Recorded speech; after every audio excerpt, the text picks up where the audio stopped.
Onubio. La empresa líder de Huelva en medios audiovisuales e informáticos patrocina este espacio.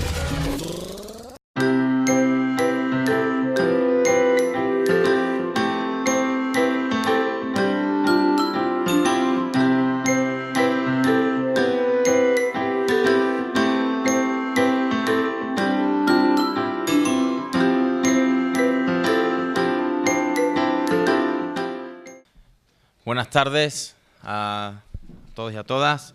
Estamos aquí en la ciudad de Zaragoza, en una nueva sesión de congreso, en este Congreso Internacional e Interuniversitario contra la Pobreza Infantil en el Mundo. Y bueno, yo soy José David Gutiérrez, formo parte del Consejo Independiente de Protección de la Infancia, dentro de su junta directiva, y dentro de lo que es el proyecto Gira España por la Infancia, pues me dedico al tema de investigación. Pues bueno, sesión en Zaragoza ahora por la tarde, después de esta mañana, donde en esta misma casa han participado un par de colegios. Hemos llevado a cabo también un grupo de discusión de expertos, pero continuaremos con esta sesión de tarde, donde aquí, justo a mi derecha, pues encontramos a Carmen Marta Lazo, la cual, de parte de todo el proyecto y detrás de todas estas personas que aunque no se ven ahora por las cámaras, están detrás, queremos agradecerte enormemente todo el trabajo desarrollado, porque la verdad que da gusto trabajar, sobre todo cuando no eres del sitio, da gusto trabajar con gente como tú, ¿no? Porque que facilita todas las cosas y tal, y ha hecho posible, ¿no?, que este congreso pues se pueda llevar a cabo. Y bueno, también contamos hoy con el exponente, Juan David Gómez Quintero, que ahora la compañera pues gustosamente pues presentará. Pues bueno, sin más, sin extender y comer más tiempo del establecido, doy paso a la compañera. Bueno, pues muchísimas gracias a la Gira España a favor de los derechos de la infancia, por haber pensado en la Universidad de Zaragoza, en concreto en la Facultad de Filosofía y Letras, por tener aquí hoy la oportunidad de conocer las voces, según reza el artículo 13 de la Convención de los Derechos del Niño, a 150 niños con los que hemos contado esta mañana para que nos cuenten sus desideratos, sus proyecciones, sus presentes y sus inquietudes. Lo cierto es que emocionaba ver esas caras jóvenes y esas voces tan absolutamente ilustradas a pesar de su corta edad. Ha sido para nosotros en ese sentido un lujo la posibilidad de formar parte, desde el voluntariado, de este proyecto. También agradecer a los alumnos de periodismo que han ido cubriendo para radiounizar, la radio de la universidad, el evento. Y también a aquellos comunicantes que hemos conseguido, nos han comentado los organizadores, la máxima cifra de comunicaciones en todas las universidades de España. Muchas gracias por vuestra apuesta, vuestro apoyo, y de nuevo la Universidad de Zaragoza, en este sentido, pues otra vez salimos airosos en las cifras en cuanto a solidaridad y voluntarismo en este caso. Y sin más, paso a presentar a Juan David Gómez, un brillante investigador de la Universidad de Zaragoza, además de una persona responsable y de gran prestigio desde el punto de vista del compromiso social. Investigador de temas de cooperación al desarrollo, y la verdad es que una excelente persona y compañero. Hemos trabajado en varias universidades y sobre líneas de trabajo de interés común relacionadas con lo social. Es un gran aliciente poder trabajar a su lado. Entre otros datos de su experiencia investigadora, cuenta con un currículum de varias páginas, pero voy a ser muy breve. Voy a hacer lo que en periodismo llamamos un lead, para no resultar demasiado cansina, porque lo importante es lo que él nos va a contar. Él es licenciado en Sociología por la Universidad de San Buenaventura de Medellín, en Colombia, y doctor en Sociología en la Universidad de Zaragoza. Actualmente desempeña su docencia como profesor del Departamento de Psicología y Sociología de la Universidad de Zaragoza. Es integrante del Grupo Consolidado de Investigación, Grupo de Estudios Sociales y Económicos del Tercer Sector de nuestra universidad. Autor de múltiples publicaciones sobre inmigración, cooperación al desarrollo y también de muchos proyectos de investigación. Pues muchísimas gracias, Juan, también por haber cedido y por contar hoy contigo en este congreso.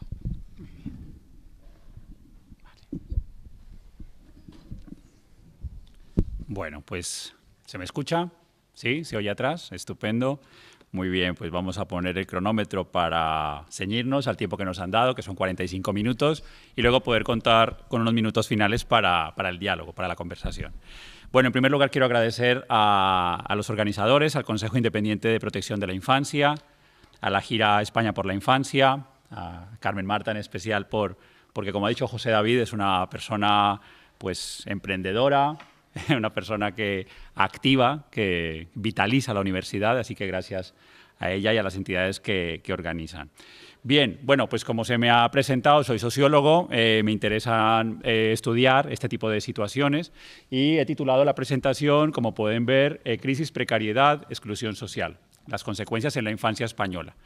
Tenemos unos 45 minutos y la estructura de la presentación pues, tiene 3 grandes bloques, ¿no? Uno inicial, fundamentalmente de consideraciones previas, de algunas cuestiones introductorias, luego lo que será el desarrollo principal a partir, digamos, más de un modelo de análisis de exclusión social que de pobreza, digamos que índices de pobreza. Quiero proponer y plantear para luego el diálogo una visión desde la perspectiva de la exclusión social, teniendo en cuenta modelos como los de FOESA, por ejemplo. En fin, luego lo contaré un poco más en detalle y luego al final pues un apartado de conclusiones o de consideraciones finales. Bien, a mí una de las cosas cuando vi el título del Congreso me llamaba la atención lo de, digamos, contra la pobreza, ¿no? Me parece importante en esta primera idea de la pobreza como un concepto que aglutina, ¿no? Soy partidario y me he formado más en las corrientes que van en la línea de la exclusión social. Desde el año 1989 la Unión Europea incluye en su Carta de Derechos la lucha, digamos, contra la exclusión social. Durante los años 70 y 80 se hablaba solo de pobreza en la Unión Europea y es a finales de los 80 y principios de los 90 que se empieza a incorporar esta noción de exclusión social. Pero una de las fortalezas es precisamente que la capacidad de aglutinar consensos en torno al concepto de pobreza. Yo me imagino un pacto estatal, un pacto de Estado contra la exclusión social y creo que no lo firmarían todos los partidos. Pienso en un pacto de Estado contra la desigualdad y tampoco creo que lo firmarían todos los partidos políticos, pero un pacto contra la pobreza es posible que sí. Es decir, es un concepto que en general puede tener unos niveles de consenso mayores que otros y en ese sentido me parece un acierto destacar la pobreza precisamente por su componente que puede encontrar consensos, que puede encontrar afinidades de distintas vertientes ideológicas y por otra parte también el poder de la denuncia, ¿no? Cuando la gente escucha en los medios el concepto pobreza es quizás más sensible que cuando hablamos de otros como desigualdad, como exclusión social. ¿De acuerdo? Entonces ahí quiero destacarlo, aunque como sociólogo yo quiero que nos dediquemos unos minutos a hablar desde la perspectiva de la exclusión. Bien, otra de las cuestiones que pensaba en este apartado de consideraciones previas es, digamos, las enseñanzas que nos deja la crisis, esta crisis en general económica, política, social, de valores.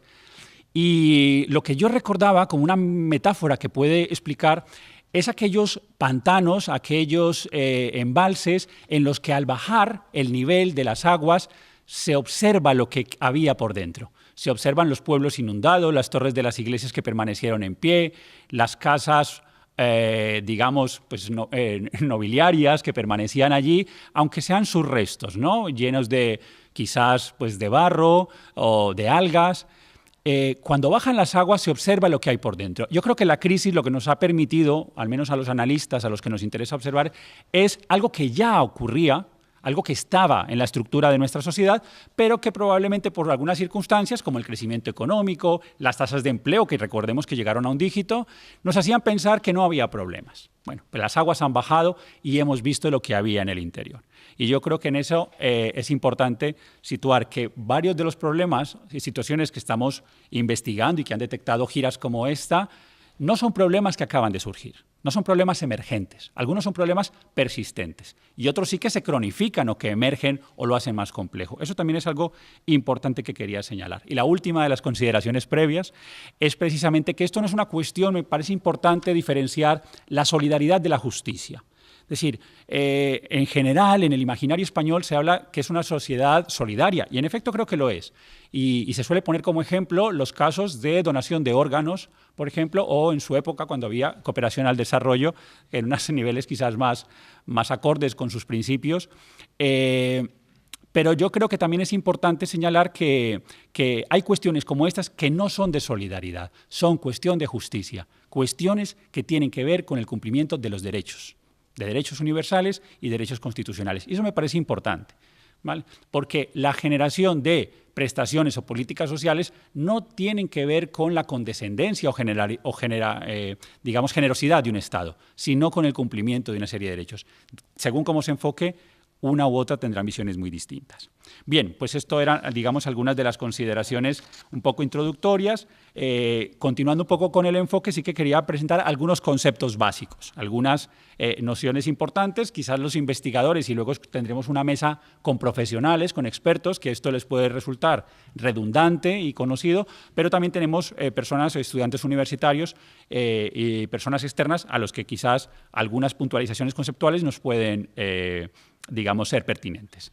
Bien, en primer lugar, digamos, ¿qué pasa cuando nos hablan de desigualdad, de exclusión social, pobreza, marginalidad? Bueno, nos podemos hacer un poco un lío. Yo desde la perspectiva, digamos, que quiero presentar en esta exposición, concibo la pobreza, digamos, como una parte, una dimensión de la exclusión social. Como he dicho antes, en el año 89 se incluye por primera vez la palabra exclusión social en la Carta de Derechos de la Unión Europea. Entonces, estamos hablando que tenemos más de 25 años de trayectoria en este concepto.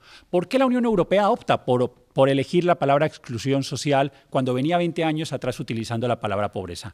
Precisamente por la importancia de reconocer la multidimensionalidad de fenómenos que implican la no participación de todos los bienes de la sociedad. Como podemos ver en este gráfico, digamos que la exclusión es mucho más amplia que la pobreza.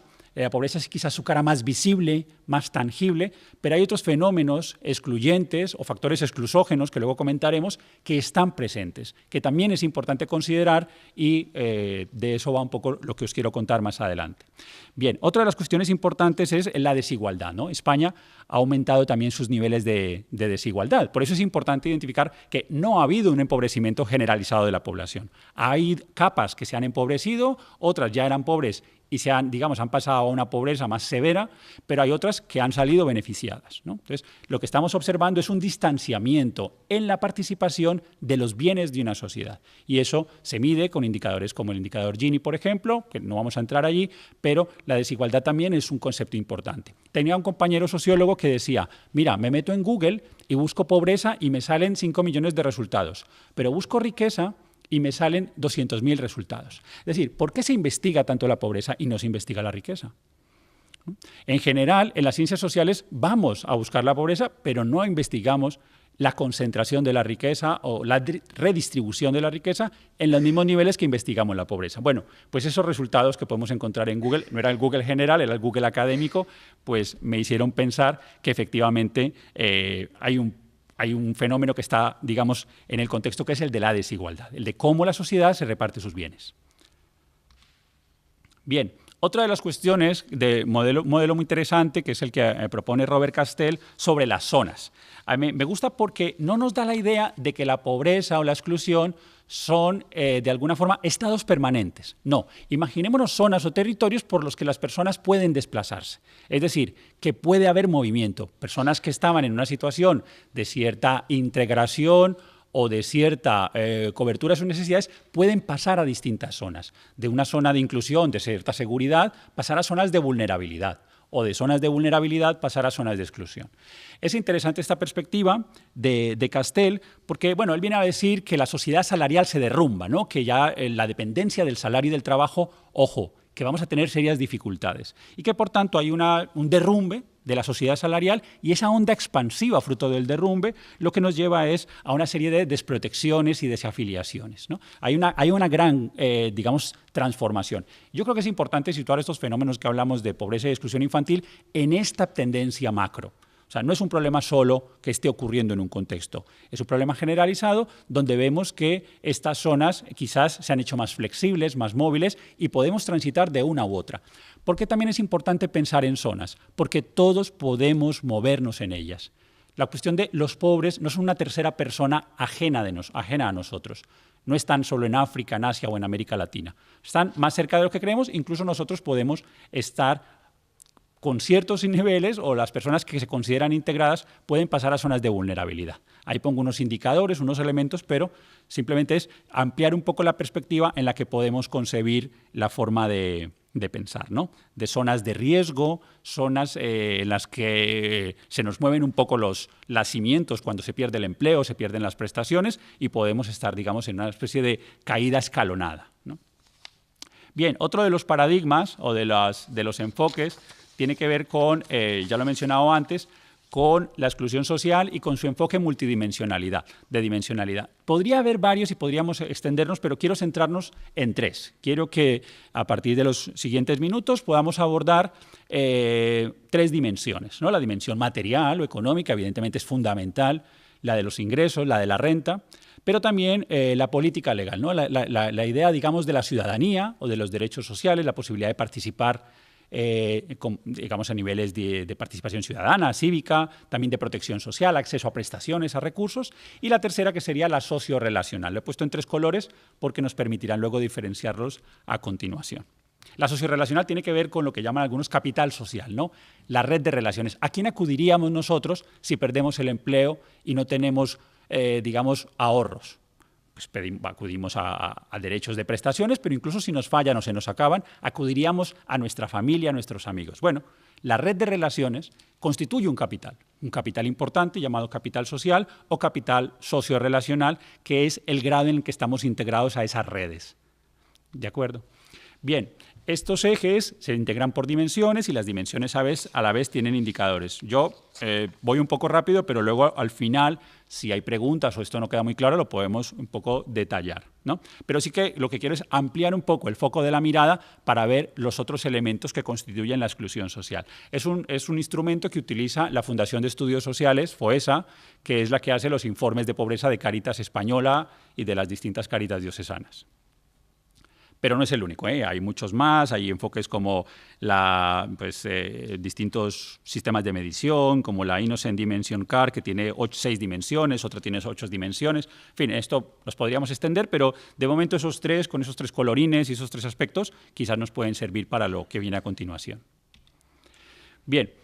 FOESA ya le he dicho, la fundación que hace los estudios para Cáritas. Ellos hacen una encuesta que recoge aproximadamente 8.000 cuestionarios en toda España, ¿no? Con una muestra, digamos, representativa a distintos niveles territoriales, y hay 3 catas, hay 3 muestras distintas, 2007, 2009, 2013, y buscando entre sus datos me llamó mucho la atención, que podéis ver en el azul inicial, que el porcentaje de menores de 18 años que se considera población excluida. Es decir, que en esos indicadores que hemos visto, económico, político, cívico y de relaciones sociales, digamos, reúnen varios ítems, reúnen varios criterios para ser considerados población en situación de exclusión. Pues en el año 2007, el 18% de la población que tenía esa condición eran menores de edad, ¿no? Pero si nos podemos ver el último de los recuadros azules, en el año 2013 nos encontramos que ha crecido de forma proporcional, o sea, de una forma desproporcionada. Es decir, el incremento de la proporción de menores en situación de exclusión se ha disparado. Y si nos ponemos a ver el último, que es el de los mayores de 65 años o 75 años, el azul más clarito que podéis ver arriba, vemos que se ha disminuido. ¿Por qué? Bien, la explicación más sencilla podría ser: existe un sistema de protección llamado sistema de pensiones, un sistema contributivo y no contributivo que protege a los mayores de 65 años, que ante la riada, ante estas situaciones que vienen siguiendo la metáfora quizás de la represa o de la riada, o de recordar lo que se decía, la que está cayendo, ¿no? El agua parece que en esto es muy ilustrativa, tenían un paraguas, tenían una protección, que era un sistema de pensiones. Por eso lo que vemos es que cuando ha llegado toda esta situación, los mayores se encontraban más protegidos que los menores. Los menores se encontraban en una situación de mayor desprotección por una falta de políticas que apoyen precisamente los recursos y las posibilidades que tienen las familias con menores a cargo. Otra de las características que nos encontramos es la mayor vulnerabilidad también de población extranjera, lo podéis ver en el cuadro rosa, y también de población sin estudios. Entonces, sí que vamos viendo como algunos rostros de ese incremento de las situaciones de pobreza y exclusión. Bueno, esto lo voy a saltar, es una infografía del país que nos permite comparar varios indicadores, pero voy a ir más adelante para que podamos avanzar.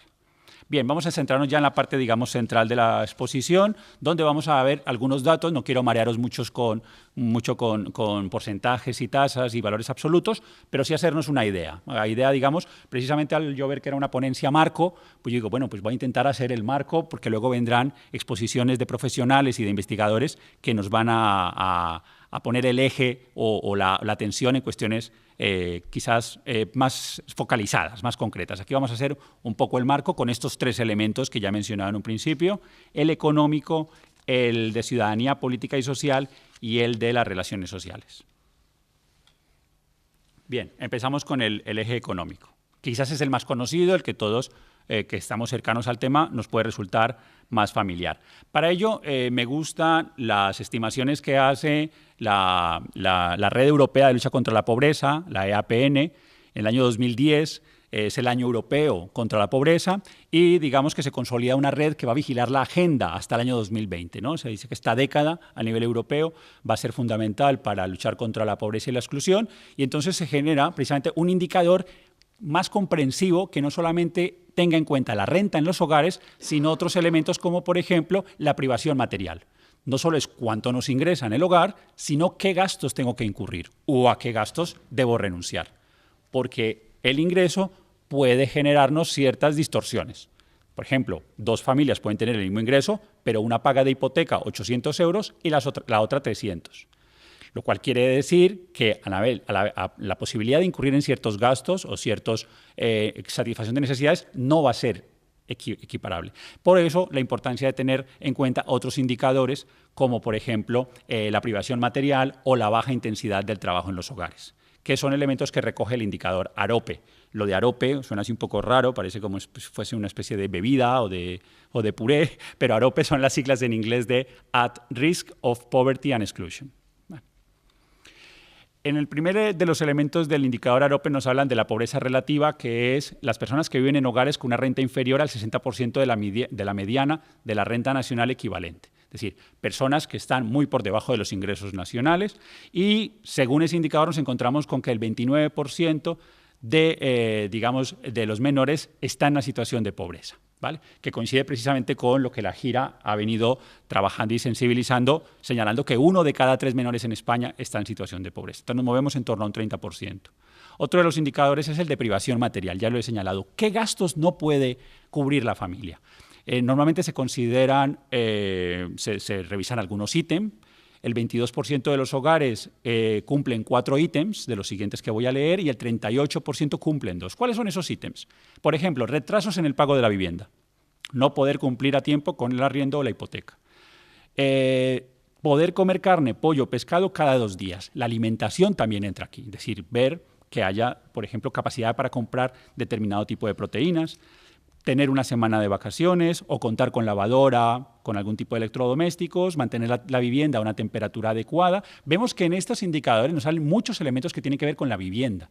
Es importante señalar que la vivienda y la alimentación en España equivalen a un 45-48% de los gastos de los hogares, algo que no podemos renunciar. Digamos que ya, contando con los ingresos que tengamos, sabemos que casi la mitad la tenemos comprometida en vivienda y alimentación. Entonces, los hogares más precarios renunciarán a determinado tipo de consumos, ¿vale?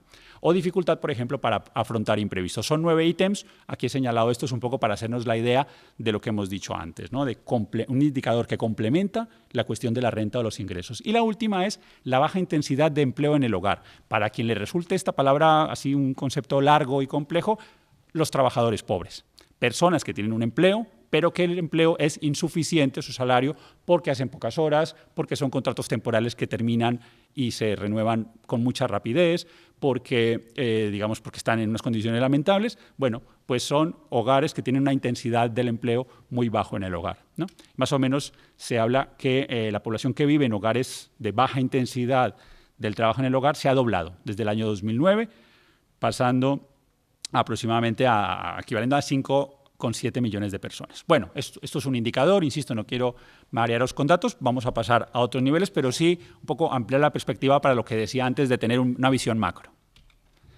Bien, el AROPE, el que hemos visto anteriormente, en el caso de los menores veis que es la línea más alta, es decir, los menores de 16 años están en un nivel alto, mientras que veis que el verde, que es el de los mayores, ha ido decayendo. Claro, si los mayores en el año 2007 y 2006 tienen una pensión X, ¿vale?, que en ese caso pueden ser población de cierto nivel de vulnerabilidad o situación de pobreza relativa, pero de repente hay un empobrecimiento generalizado, baja ese empobrecimiento generalizado y ellos mantienen las pensiones. Lo cual quiere decir que ante un sistema de protección que se ha mantenido, ojo, con dificultades, y sabemos que hay muchos mayores que con sus pensiones ayudan a su familia, pero se ha mantenido, lo que nos encontramos es que los menos protegidos son los que salen, digamos, peor parados, ¿no? Y por eso vemos la línea de cómo ha afectado a los menores de 16 años. España tiene cuando nos ponemos a ver datos europeos es para echarse a llorar. España es, después de, en algunos, según lo miremos, Rumanía, Bulgaria, Letonia, en fin, es un país que en Europa no está a los niveles, ni siquiera de los niveles mediterráneos, ¿eh? No estamos hablando de Centro Europa, ni mucho menos de Escandinavia. A nivel de países mediterráneos estamos muy por debajo de Portugal, Grecia, Italia. Bueno, Grecia, quitando el año 2010-2008, cuando es intervenida, digamos que incluso tenía mejores niveles que España. Bien, segundo de los ejes, el cívico-político, el de los derechos sociales. ¿Qué nos podemos encontrar ahí? Claro, ahí veremos otros factores, otros elementos. Por ejemplo, la dimensión educativa. A mí me parece importante también señalar cómo los fenómenos de pobreza y exclusión hay que verlos en una perspectiva sistémica. ¿Qué quiere decir eso? Que cuando algo se afecta, eso repercute en otros aspectos, ¿vale? Por ejemplo, por citar un caso que veremos más adelante, pero no quiero que se me olvide y por eso lo comento. Situaciones de maltrato infantil, desprotección y maltrato infantil. Bien, no podemos hacer una relación directa entre pobreza y maltrato infantil. Ocurre en todas las escalas, ocurre en todos los estratos sociales. Pero sí lo que algunos estudios han revelado es que las situaciones de precariedad económica en muchos hogares son factores estresores, es decir, son factores que generan tensión en el hogar y que pueden servir de catalizadores o de crear una especie de marco propicio para que surjan relaciones quizás de mayor conflictividad. Eso sí que lo podemos decir, no una relación directa, unicausal, ¿vale?, porque no se puede probar, pero sí que pasar necesidades, no llegar a fin de mes o no poder cubrir gastos imprevistos genera una posibilidad para que allí las relaciones entre los miembros del hogar puedan deteriorarse.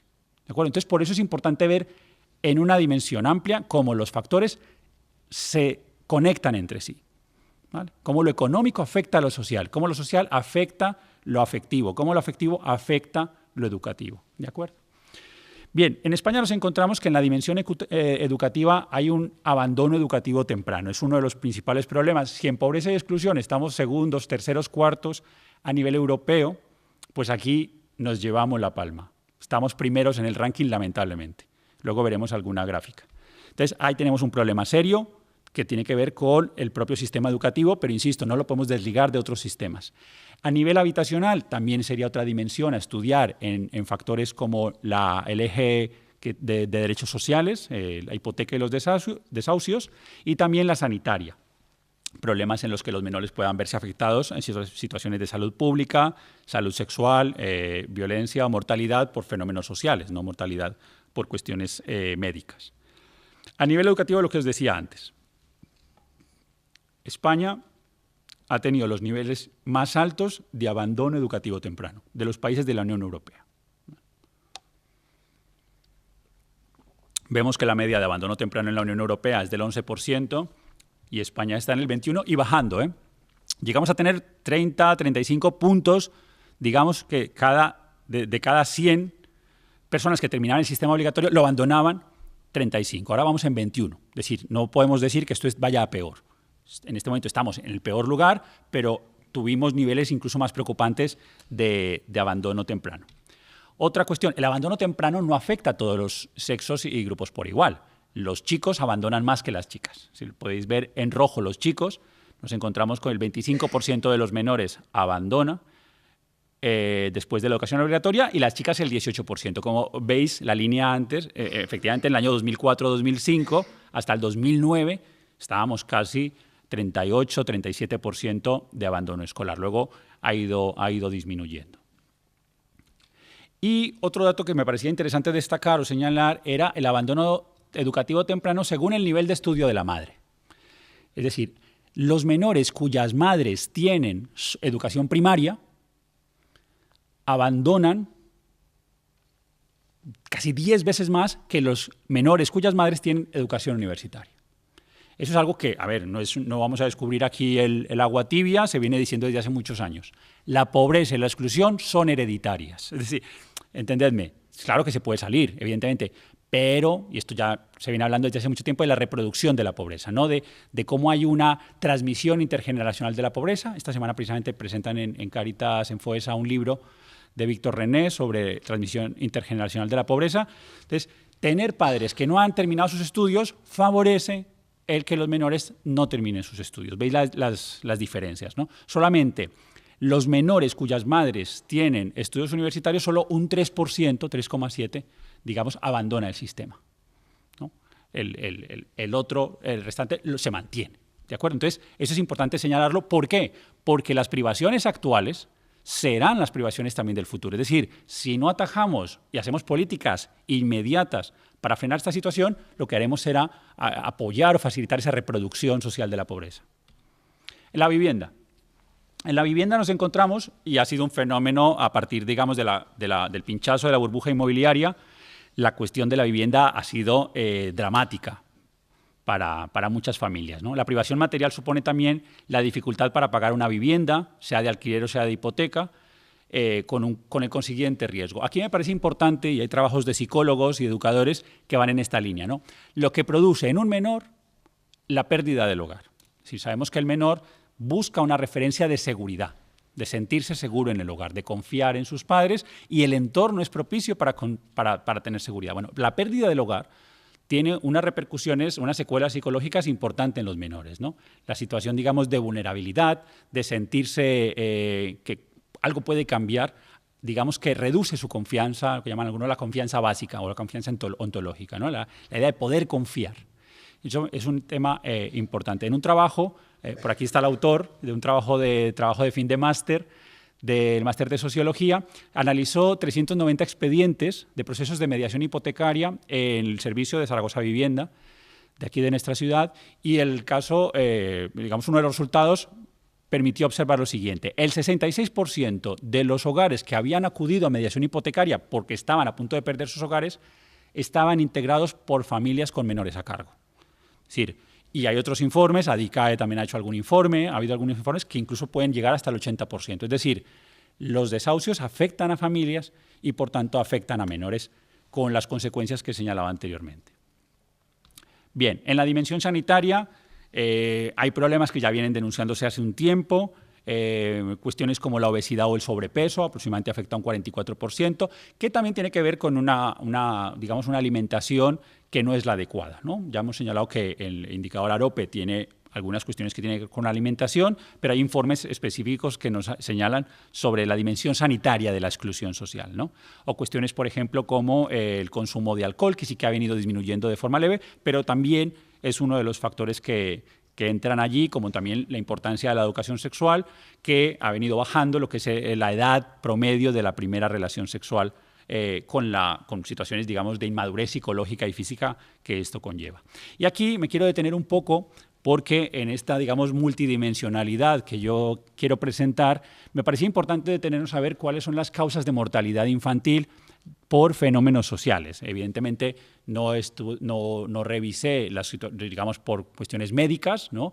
Enfermedades congénitas, hay un elevado, digamos, tasa de mortalidad en el primer año de vida, ¿no? Por cuestiones relacionadas con el parto, con cuestiones genéticas, eso lo dejamos fuera, porque nos interesa socialmente qué podemos hacer para que los menores estén mejor. Bueno, la principal causa de mortalidad en España de los menores son los accidentes de tráfico. Ahí lo podéis ver, que representan casi la mitad de las, digamos, muertes evitables por situaciones sociales o por comportamiento colectivo. 48% de las muertes violentas o muertes, digamos, no médicas obedece a accidente de tráfico. Es bastante alta y también, revisando datos, viene a la baja. Es decir, viene bajando en los últimos 15 años de una forma importante. O sea, que imaginémonos cómo estaba hace 15 años, ¿no? Era realmente alarmante. Aún sigue siendo una principal causa, digamos, a trabajar y a evitar, pero ahí está. Otras cuestiones que tienen que ver con accidentalidad doméstica o con cuestiones, digamos, de lesiones no intencionadas, ¿no? Un 21%, atragantamientos, asfixias, estrangulamientos. Cuestiones que tienen que ver con accidentes en el hogar. Accidentes que también tienen un componente social. ¿Qué quiero decir con esto? Que puede haber cuestiones, digamos, de negligencia de los padres o situaciones que tienen que ver con un entorno que no es propicio. No sé si habéis visto la noticia hace unos días en el que una madre salía por la mañana, pues, a trabajar de lo que pudiese, muchas veces incluso de la mendicidad, y dejaba a su hijo encerrado en un pequeño cuarto con cables, con un candado, porque no tenía más que hacer, o sea, porque no podía hacer otra cosa. Bueno, digamos que la accidentalidad también se puede favorecer o dificultar, en el sentido de que el entorno puede ser más propicio para que un menor sufra algún tipo de accidente. Bien, ahogamientos, caídas, etcétera, pero quizás los dos primeros eran los que yo más quería destacar. El suicidio, el 2014, el último dato que disponemos, aproximadamente 59 suicidios de población, hablamos de población adolescente.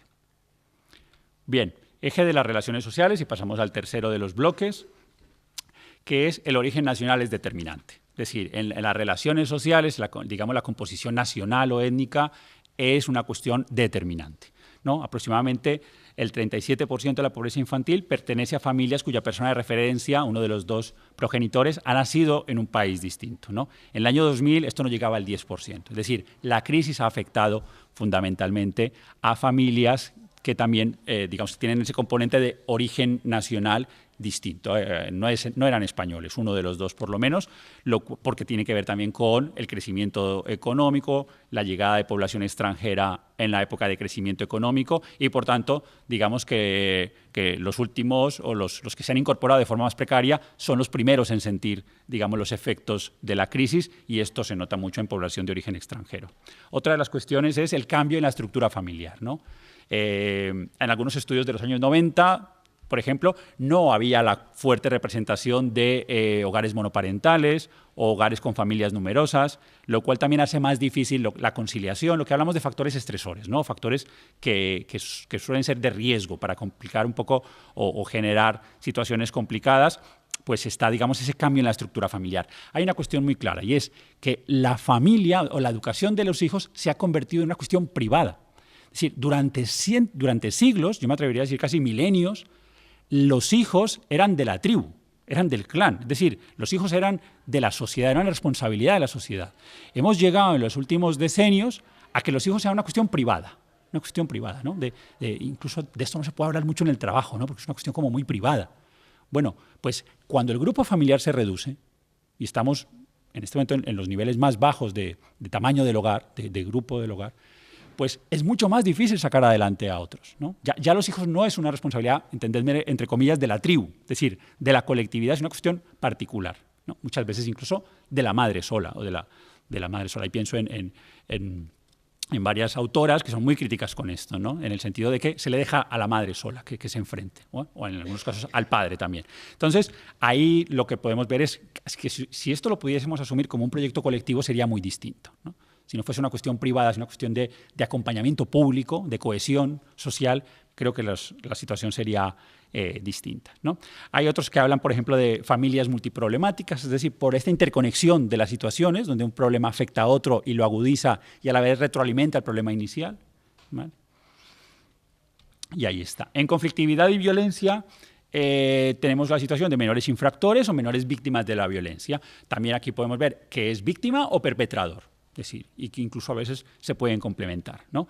En España tenemos unos 23.000, 24.000 menores que cumplen algún tipo de medida prevista en el Código de la Responsabilidad Civil Penal de los menores, ¿vale? Internamiento completo, internamiento, digamos, diurno o pasar la noche en un centro de internamiento, trabajos en beneficio de la comunidad, etcétera, etcétera. Unos 24.000, he estado revisando datos y no tenemos, digamos, los niveles preocupantes. Claro, porque mi preocupación al revisar esto es, ¿será que el abandono escolar está relacionado con la conflictividad o la delincuencia juvenil? Y no hay relaciones directas. Es decir, no estamos en situaciones que nos deban alarmar, atender y preocupar, pero no es una cuestión, digamos, que destaque como destacaba el abandono a nivel de España en Europa, ¿vale? Por supuesto hay que atenderlo y es un problema, no lo quiero disminuir, pero no, tampoco quiero ser alarmista y situar las cuestiones en su punto. En cuestiones, digamos, el 14% de los menores señala haber sido en algún momento víctima de algún tipo de maltrato. Fundamentalmente, sí ha habido un leve incremento de situaciones de acoso escolar, de violencia entre iguales. Sabéis que a partir del año 2004 se considera a los menores víctimas de violencia de género cuando su madre o su tutora ha sido víctima, de lo cual les da un estatus distinto. Hasta el 2004 el menor, digamos, era una consecuencia invisible e indirecta de la violencia contra su madre, progenitora o tutora, y ya hay un sistema de mayor protección. Pero hay otras formas de victimización o de acción violenta, como puede ser trata sexual de menores, víctimas de pornografía infantil, abuso sexual, etcétera, que es un eje de exclusión, digamos un factor exclusógeno en las relaciones sociales y que, bueno, que hay que tener en cuenta. Bueno, estos son casos de maltrato infantil, lo pasamos para ya ponernos en la parte final, ¿no? En el bloque final, yo más o menos intento aquí ceñirme al tiempo. Nos quedan 10 minutos y quiero pasar a señalar algunas conclusiones que nos aporten o que permitan que luego podamos tener pues, un diálogo, un debate o que al menos os genere alguna idea, ¿no? en vosotros. Bueno, como consideraciones finales, cuestiones que hay que tener en cuenta, cuestiones clave. Bien, España, digamos que la situación no ha sido peor gracias a la solidaridad familiar, a las redes de ayuda que existen, ¿no? Es lo que se conoce como el modelo familista mediterráneo, ha permitido sortear el chaparrón. Lo que pasa es que, y lo señala FOESA, empiezan a debilitarse, ¿no? Digamos, es una red que va soportando hasta que terminará porque las costuras salten en algunos puntos más débiles, ¿de acuerdo? Entonces, y ya lo hemos dicho antes, no podemos, es importante y es un valor la solidaridad, pero ojo que estamos hablando de cuestión de justicia. Entonces, señalar precisamente que ahí tenemos ese punto pendiente. Otro, muchas ayudas que tienen un carácter urgente y puntual, ¿no? Una ayuda de integración familiar o una ayuda puntual para aliviar, es precisamente algo que debe ser puntual, debe ser coyuntural, pues se están convirtiendo en estructurales, se están convirtiendo en cuestiones que generan una cierta dependencia de los hogares como único ingreso y eso puede ser preocupante porque lo que está hecho para atender una emergencia, si se convierte en habitual, ojo, tenemos un problema. ¿Vale? El tercero de los aspectos, las consecuencias para la vida adulta.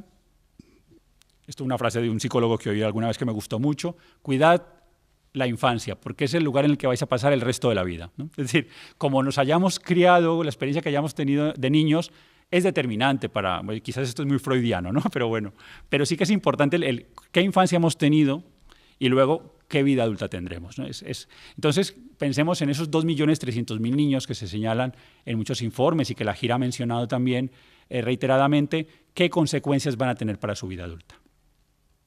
Bueno, es qué sociedad estamos construyendo probablemente sin ellos, ¿no?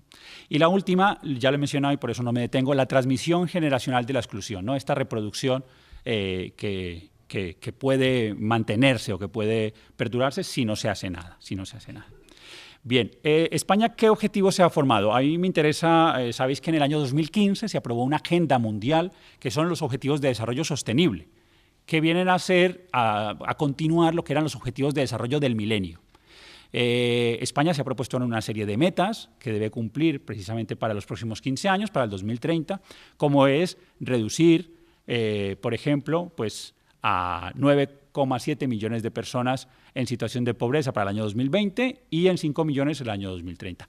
¿Cuál es la tendencia? Y lo señalan Intermon, Oxfam y UNICEF, negativa. Es decir, el comportamiento actual de este primer año de ODS no permite decir que vayamos a llegar. Entonces, hay organizaciones que van a ir monitoreando los objetivos de desarrollo sostenible para los próximos 15 años. Número de menores en riesgo, según el indicador AROPE, estamos en 3 millones, el objetivo es bajarlo a 2 millones en 2020, 1 millón en 2030. Comportamiento actual, negativo, ¿vale? Y así en varios. En educación de calidad, quizás el único, y lo he mencionado antes, que está con color amarillo, de que no estamos en una tendencia regresiva, se mantiene, es la de abandono escolar. Bien. Entonces, las metas que proponen los organismos que están haciendo el seguimiento de estos objetivos de desarrollo sostenible, de esta agenda, es adoptar un pacto de Estado por la infancia que otorgue prioridad presupuestaria a la infancia. Es decir, un poco seguir el modelo británico que en los finales de los años 90 logró un consenso político para hacer la ley de pobreza infantil, ¿no? Ley, digamos, de Estado que facilite una política seria y sostenida, que no dependa del gobierno de turno, para poder afrontar situaciones como las que estamos mencionando. También establecer un sistema de garantía de ingresos mínimos a todos los hogares y otro tipo de metas como el objetivo 4, el ODS 4, el de la educación, el de las plazas públicas, fortalecer los primeros ciclos, guardería e infantil, y también reducir a 15%, es decir, ir bajando las tasas de abandono que hemos señalado antes. Bien, ya me quedan 2 diapositivas, o sea que casi que igual me van a sobrar 4 minutos, perdón, he ido muy rápido, pero quería llegar aquí y no dejarme esta parte final. Claro, aquí lo que nos encontramos es estas palabras que deben ser importantes en una sociedad como protección, como igualdad y confianza. Siempre digo que la confianza es el pegamento de la sociedad, ¿no? Es lo que nos permite poder unirnos como sociedad, confiar en que el otro, digamos, no es una amenaza, sino que es otro igual con el que puedo cooperar, es algo que permite que la sociedad salga adelante. Pero la desconfianza es todo lo contrario. Entonces, Richard Sennett, que es un sociólogo norteamericano, me gustó mucho esta frase y por eso ya quiero ir terminando, plantea precisamente que la experiencia personalizada de desigualdad erosiona la confianza. Es decir, cuando hay menores que no pueden confiar en la sociedad en la que viven, tanto porque tienen situaciones que hemos mencionado en el ámbito educativo, sanitario, en la vivienda, etcétera, pues pierden la confianza por la sociedad, pierden la confianza por un futuro, ¿no? Y eso me parece una de las cuestiones más delicadas. Yo, ha mencionado Carmen, tuve, digamos, una parte de mi vida de donde provengo, yo soy de Medellín, Colombia, y sabéis que en los años 90 hubo un fenómeno grave y serio y delicado allí en Medellín y en general en Colombia, que fue todo el fenómeno, digamos, del sicariato, que eran ejércitos de niños o de adolescentes que trabajaban para los carteles de la droga, concretamente el cartel de Medellín. Claro, ¿por qué quiero ir terminando con esto? No vamos a comparar ni es una cuestión equiparable, ¿vale? No. Pero ¿por qué por qué las mafias se aprovechan de los adolescentes? ¿No? Por su grado de vulnerabilidad. Es decir, son fácilmente maleables para los objetivos, digamos, de grupos criminales. ¿Dónde están haciendo la captación y radicalización de algunos, digamos, radicalización mal llamada yihadista, porque el yihad es, digamos, es una lucha distinta, personal, de interiorización de los musulmanes, pero bueno, ha terminado por derivar ese nombre. Pero esa radicalización, ¿dónde la están buscando los grupos dedicados a sembrar terror? En chicos entre 15 y 25 años. Es decir, si las sociedades, ya en un sentido, ya digamos en una perspectiva final, las sociedades no protegen y dan garantías de futuro a los menores, hablemos de Medellín, Colombia, o hablemos de Siria, de Irak o Pakistán, habrá otros que planteen opciones de futuro. Las opciones de futuro que tienen que ver con la delincuencia, con el terrorismo o con, digamos, itinerarios que evidentemente destruyen la propia sociedad. Por eso me parece importante, en España estamos a años luz de eso, ¿vale? Eso es una cosa que yo no quiero equiparar. ¿Qué problemas nos encontramos? Captación en algunas bandas, como las bandas latinas, sí que hay algunos casos, digamos, de deterioro del mobiliario urbano, vandalismo, a unos niveles que no son nada comparables con los 2 ejemplos que he puesto antes, ¿vale? Pero tampoco queremos llegar allí, es decir, ya el hecho de que haya vandalismo o que haya este tipo, digamos, de conformación de estos grupos de tipo bandas latinas o tipo también grupos, digamos, fascistas, antifascistas o de vandalismo callejero o delincuencia callejera, tiene que ver con que esto lo tenemos que afrontar en la raíz. Cuando un chico entra a uno de estos grupos es porque llevamos 10 años desatendiéndolo. Porque ya se ha dejado consolidar una situación donde ha habido otro que le ha presentado una referencia, ¿no? Una propuesta de futuro que evidentemente no le ha planteado su familia, porque probablemente haya alguna desestructuración familiar o algún problema, o también los organismos del Estado, los servicios sociales, los servicios públicos. Así que me parece importante tener en cuenta, quitar esta trabajar por la protección, la confianza y la igualdad, y creo que ahí pues, tenemos mucho por hacer, y iniciativas como esta creo que van en la dirección de poner la atención, los puntos sobre las IES para tomarnos esto en serio y hacer algo que vaya, pues, digamos, en la vía que necesita esta sociedad. Hasta aquí, 44 minutos con 40 segundos, así que creo que no me han tenido que sacar la tarjeta roja, que tenían una tarjeta roja y no me la han tenido que sacar, ¿vale? Muchas gracias por la atención, muy amable.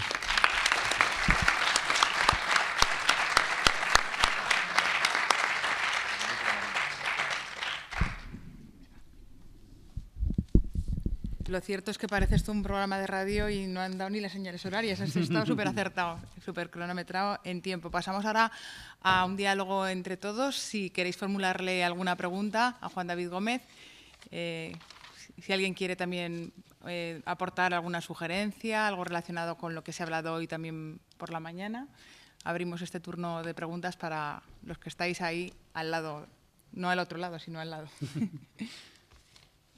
Compañera de Sociología. ¿Dónde? Te van a traer un micrófono. Mientras aprovechemos para decir que se está grabando todo para el canal de YouTube de la gira y en próximos días pues estará colgado para que podáis seguir también las sesiones que os hayáis perdido hoy. Un juez de menores que decía que en España el menor de los intereses era el interés del menor. Entonces, en cuanto al tema de la educación que habéis dicho que los observadores están fijando de cara a los objetivos, la concreción de los objetivos del milenio, como has dicho, Juan David, era el incremento del gasto en educación. A mí me preocupa mucho el tema del incremento del gasto, de otras cosas, porque a ver de dónde se saca el dinero, pero no es por eso por lo que me preocupe, sino que más que el incremento del gasto tendría que ser el control de ese gasto, en el sentido de, bueno, si no tenemos pacto por la educación, dicho pacto por la pobreza, pero la educación es tan fundamental para la pobreza que deberíamos reivindicar que se pusieran de acuerdo los señores políticos en estas grandes cosas, y sobre todo es el pacto por la educación, el pacto por la infancia, para que realmente empecemos desde abajo en crear verdaderos ciudadanos y verdaderos demócratas, que es como se empieza. Como esta mañana me acercaba a escuchar a los niños también porque me interesaba mucho a ver cómo. Y me ha chocado que la palabra democracia prácticamente no se ha oído, se decía la paz, la igualdad, aparte de ser Messi, ser Ronaldo, que también lo han dicho, que querían, etcétera. Pero ¿cómo se concreta eso? ¿Cómo se concreta eso? Pues aprendiendo a ser verdaderos ciudadanos desde pequeñitos. El tema de la educación, creo que hay muchas comunicaciones sobre educación esta tarde, igual va por ahí, pero el pacto por la educación me parece fundamental para el tema de la erradicación de la pobreza. Comentario que me ha gustado mucho y muchas gracias. Por señalar la cuestión del gasto. Es importante señalar que no se trata, digamos, no hay que crear un impuesto para esto, sino España cuánto invierte en la infancia en relación a otros países europeos. Más o menos, no tengo aquí la diapositiva, pero por lo que veía, la media europea del PIB es de 4,1% de su PIB, de su riqueza, sea la que sea, en cuestiones de infancia que tiene que ver educación, salud, servicios sociales. O sea, no es prestaciones directas en especie o en dinero, sino cuánto dedica. España está en el 3,5%. Es decir, no se trata de cómo se distribuye las prioridades de una sociedad. Entonces, se trata de ponernos a nivel de Europa en que nuestra riqueza llegue al 4% de su PIB, sea la que sea. ¿Me explico?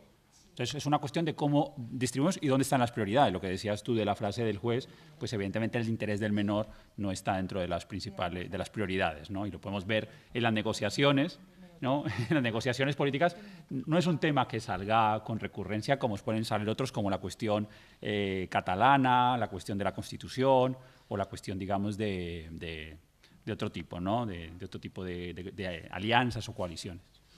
Pues hablando de educación, tiene una pregunta o una cuestión que aportar el decano de la Facultad de Educación, Enrique García.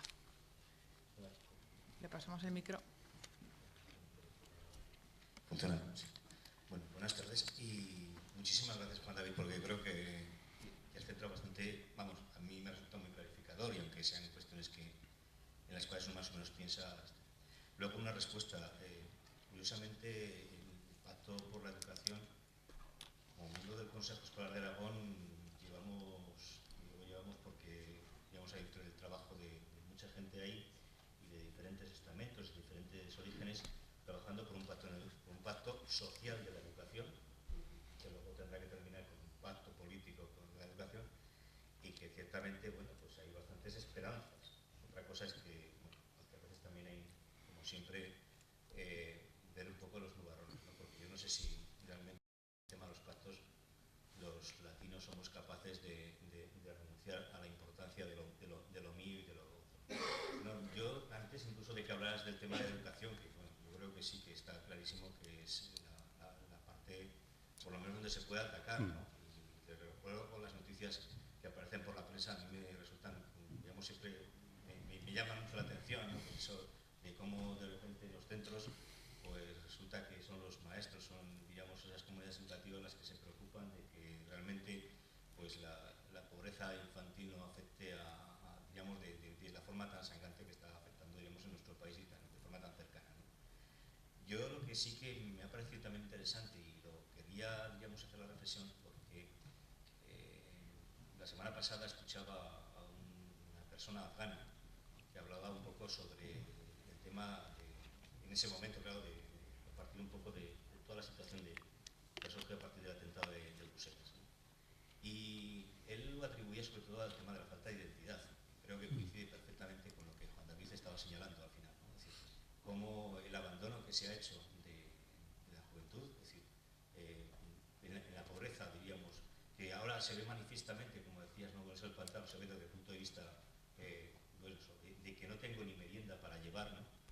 Pero quizá a lo mejor resulta que los que estamos en la cuestión de la pedagogía, incluyo, a lo mejor también resulta que también es una pobreza de carácter espiritual, ¿no? Es decir, que también creo que también habría a lo mejor que tenerla en cuenta, ¿no? Es decir, con unos currículums en los cuales principalmente son utilitaristas y que es simplemente para allá.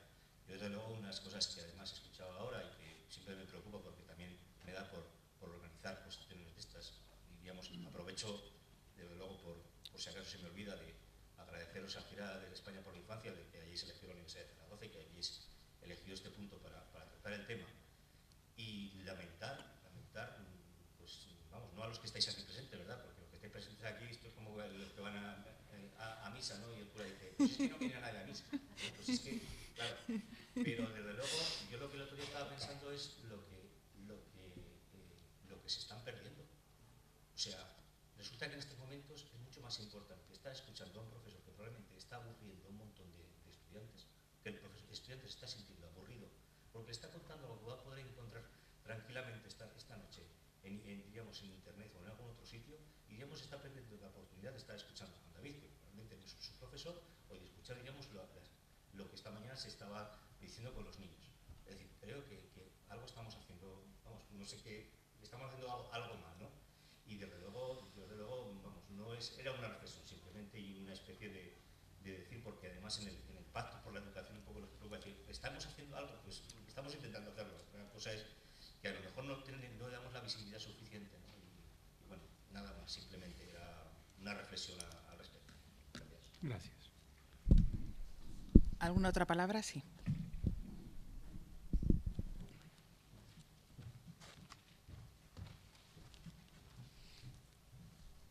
Buenas tardes. Yo quería, bueno, reflexionar o consultarle como sociólogo, a partir de los datos que da sobre la educación de las madres y la consecuencia que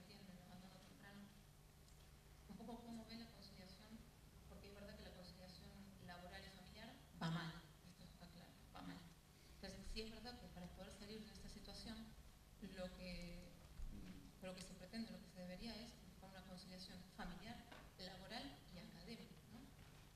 Es decir, que las madres puedan, además de trabajar porque lo necesitan, atender a la familia, además ir a la facultad y terminar estudios universitarios.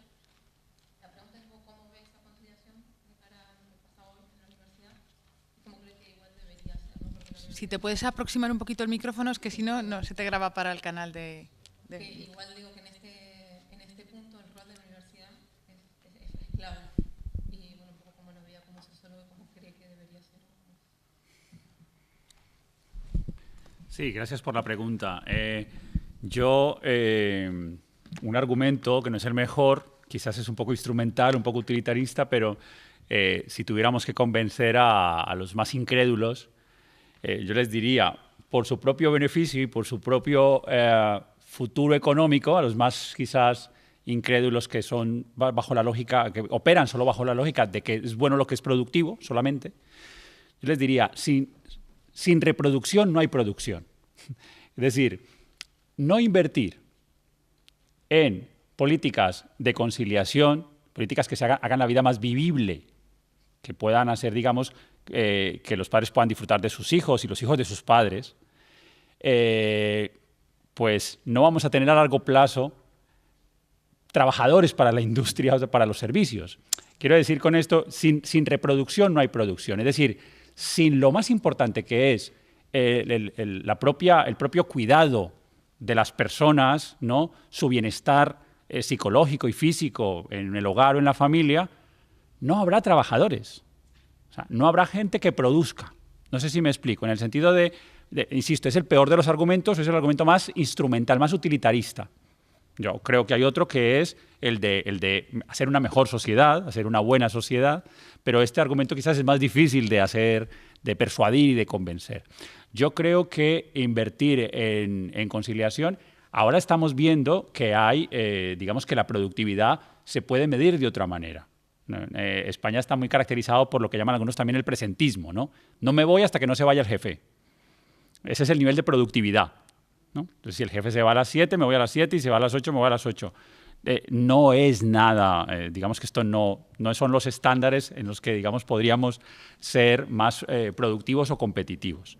Entonces, si los estándares son esto de quedar bien con el jefe, no arriesgar el puesto de trabajo, calentar el asiento y no mirar objetivos, no mirar otros aspectos como es, incluso, digamos, hay un sello y hay un premio que se ha creado hace unos años que es el de empresa familiarmente responsable, en esta línea de la responsabilidad social, corporativa y tal, que tiene un componente muy positivo, aunque hay otro que es un poco maniqueo y de marketing.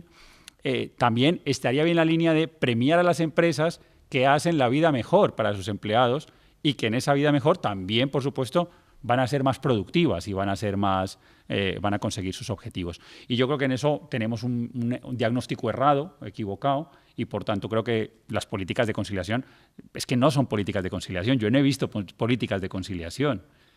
Es decir, el caso, por ejemplo, de las guarderías o el caso de fortalecer horarios más, lo que estamos viendo es que no hay políticas de conciliación.